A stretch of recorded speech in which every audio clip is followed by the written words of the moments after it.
Hello friends, অনাসাসমি ব্লগে সবাইকে welcome. আজ কাশিমবাজারে গেছিলাম, আর কাশিমবাজারে গেলেই মনে পড়ে পাতালেশ্বর যাওয়ার কথা। আর কাশিমবাজার গেলে পাতালেশ্বর না গেলে ঠিক মনটা ঠিক পোষায় না। তো আজকে চলে গেছিলাম ঠিক পাতালেশ্বরে। আর পাতালেশ্বরে ঢুকেই যে মহাদেব থাকে সেটাকে সুন্দর করে সাজিয়ে তোলা হচ্ছে, আর পুরো চারিদিকে এত সুন্দর পিটুনিয়া, খুবই সুন্দর লাগছিল। আর এই যে হচ্ছে শিবরাত্রির জন্য এত সুন্দর ডেকোরেশন। শিবরাত্রির আগে বা শিবরাত্রির সময় কখনো এই পাতালেশ্বরে আসার সৌভাগ্য হয়নি। তো যাই হোক, পাতালেশ্বরে শিবরাত্রির আগেই দুদিন আগেই গিয়ে পৌঁছেছিলাম। তো খুবই ভালো লাগলো, আর এত সুন্দর ডেকোরেশন হয়। আমি তো শুধু ফোনেই দেখে এসেছি, সামনাসামনি দেখার সৌভাগ্য হয়নি। যাকে আজকে ভাগ্যটা ভীষণই ভালো ছিল, তাই পাতালেশ্বরে আসতে পেরেছি, আর এত সুন্দর এই মনোরম সৌন্দর্যটাকে উপভোগ করতে পেরেছি। আর এই যে সেই গাছ, গোটা গাছে টুনি বাল্ব দিয়ে সাজানো রয়েছে, আর পুরো মন্দিরটাকে যেন চিনতেই পারা যাচ্ছে না। এক অপরূপ সৌন্দর্য, পুরো ফুল দিয়ে এত সুন্দর ডেকোরেশন।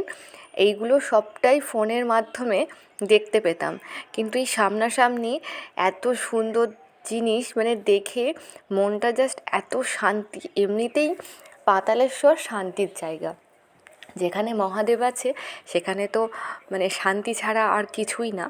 তো এত শান্তিপ্রিয় জায়গাটা, মানে মন খারাপের সময় ওখানে গিয়ে যদি একটু যাওয়া যায়, একটু 5 মিনিট 10 মিনিট বসা যায়, ব্যাস অটোমেটিক মনটা কী করে যে ভালো হয়ে যায় বুঝতেই পারা যায় না। আর এই যে নন্দীরাজ এখানে, আর সবথেকে বড় ব্যাপার, এত সুন্দর করে ডেকোরেশন তো করেইছে পুরো মন্দিরটা। আর বিভিন্ন জায়গায় জায়গায় এত সুন্দর সেলফি জোন করেছে, দারুণ লাগছে। পুরো মন্দির ডেকোরেশন হচ্ছে, পুরো মন্দির ডেকোরেশন। জানি না শিবরাত্রির দিন বা পরদিন মন্দিরে যেতে পারবো কি না। তো এই কাজগুলো তো এখনও কমপ্লিট হয়নি, সবটাই ইনকমপ্লিটভাবেই তোমাদের সাথে শেয়ার করলাম। আর এই যে মহাদেব, হর হর মহাদেব। তো মহাদেব সবারই মঙ্গল করুক। সামনে শিবরাত্রির ব্রত আশা করি আমার সকল বন্ধুরাই রাখে।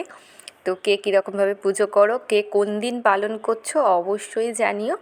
আর এই যে ছিল এটা সামনের গেট, আর ওই যে সেলফি জোন চারি সাইডে ছিল।